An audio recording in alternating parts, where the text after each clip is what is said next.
दूसरी बोलती है हम भी इसका फायदा उठाएं, तो एक और आईपीओ आता है, पब्लिक को भी फायदा होता है, कंपनी को भी फायदा होता है, फिर तीसरी कंपनी आती है। ऐसे आप सबको पता चल जाता है यार आईपीओ लेके आओ, पैसा लो, और पब्लिक को पता चल जाता है आईपीओ में इन्वेस्ट करो, आईपीओ में अप्लाई करो, मिलेगा तो 2-3 बाद बेच देंगे, उसमें फायदा हो जाएगा। जब पूरे हिंदुस्तान को समझ पड़ जाता है कि आईपीओ से बढ़िया कोई तरीका ही नहीं है पैसा कमाने का, तो सब आईपीओ में लगाना स्टार्ट करते हैं। और इसी इमोशन का फायदा उठाने के लिए एक कंपनी आती है जो आपके इस इमोशन का फायदा उठाती है, और वो कंपनी होगी India biggest IPO ever, Hindustan का सबसे बड़ा आईपीओ। सबसे बड़ा आईपीओ का मतलब क्या होता है, पहले तो ये समझिए। सबसे बड़ा मतलब जो बहुत पैसा रेज करने वाला है मार्केट से। बहुत पैसा कब रेज हो सकता है, जब बहुत इन्वेस्टर्स हो। अगर इन्वेस्टर्स ज्यादा होंगे तो ही तो पैसा होगा।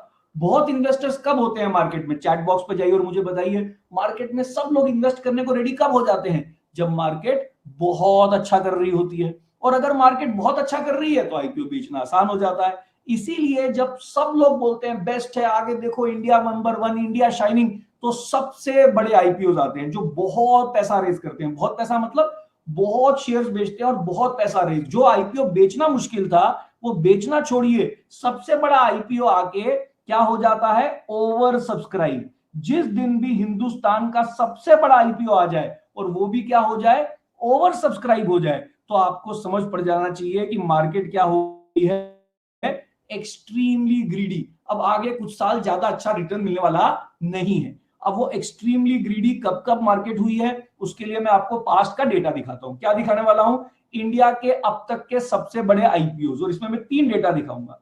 पहला मैं डेटा दिखाऊंगा पास्ट का। पास्ट मतलब बहुत पहले कौन कौन से बड़े आईपीओ आए और उसके बाद मार्केट का क्या हुआ। फिर मैं आपको डेटा दिखाऊंगा रीसेंट पास्ट का, मतलब भाई रिसेंटली लास्ट कुछ सालों में कौन कौन से बड़े आईपीओ आए, उसके बाद क्या हुआ।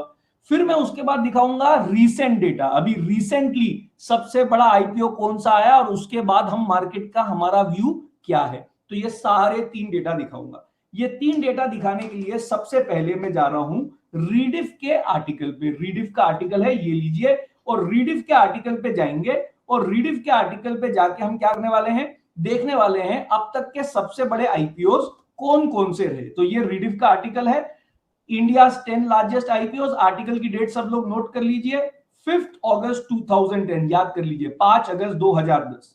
5 अगस्त 2010 को एक आर्टिकल आया था जिसपे क्या लिखा है, India's largest ever public offer, India's largest ever public offer from where, from Coal India will raise 15,000 crores and will hit the stock markets when, 3rd week of October। Date note कर लीजिए, 15,000 crore, 3rd week of October। कौन सी year की बात चल रही है, 2010, 2010। तो यहां पे लिख लेते हैं 3rd वीक का मतलब 21 अक्टूबर नोट कर लेते हैं। 21 अक्टूबर 2010 कौन सा आईपीओ आया, कोल इंडिया का आईपीओ आया। ये उस दिन तक का इंडिया का सबसे बड़ा पब्लिक ऑफर था। कितने करोड़ का था, 15,000 करोड़ का। ये आईपीओ आने का मतलब क्या था कि मार्केट में बहुत ग्रीड है, इसलिए इतना बड़ा आईपीओ आया है। तो इस दिन क्या करना चाहिए था, मार्केट में ज्यादा बाय करने का फायदा नहीं था, ज्यादा बेट करने का फायदा नहीं था, क्योंकि अगले कुछ साल ज्यादा रिटर्न मिलने वाला नहीं है। तो एक्चुअली सेल करना चाहिए था या बाय नहीं करना चाहिए था। मैंने तो सेल किया होगा, आपने क्या किया होगा, आपने तो डीमैट अकाउंट ही खुलवा दिया होगा। आपको लगा होगा अरे पूरा हिंदुस्तान अमीर बन रहा है, मैं ही रह गया हूं बस। अब मुझे भी समझ पड़ा है कोल इंडिया आईपीओ आने के बाद कि मुझे भी करना चाहिए था, तो आपने यहां पे बाय किया, हमने सेल किया। उससे पहले इंडिया का सबसे बड़ा आईपीओ कौन सा आया था, जैसे मैं दिखाऊंगा आपके कई पेरेंट्स के आंखों में आंसू आ जाएंगे। और सबसे बड़ा आईपीओ उससे पहले आया था रिलायंस पावर। तो पढ़ लीजिए क्या था, अनिल धीरूभाई अंबानी ग्रुप रिलायंस पावर्स 11,700 करोड़, ये उस दिन तक का सबसे बड़ा था। Started with record, started with bank on 15th जनवरी 2008, 15 जनवरी 2008। और देखिए आगे क्या लिखा है, getting fully subscribe with in a minute of opening, 1 minute में क्या हो गया, सब्सक्राइब हो गया। तो डेट नोट कर लेते हैं, कौन सी डेट है, 15 जनवरी, 15th जैन 2008 कौन सा आईपीओ आया था, रिलायंस पावर का आईपीओ।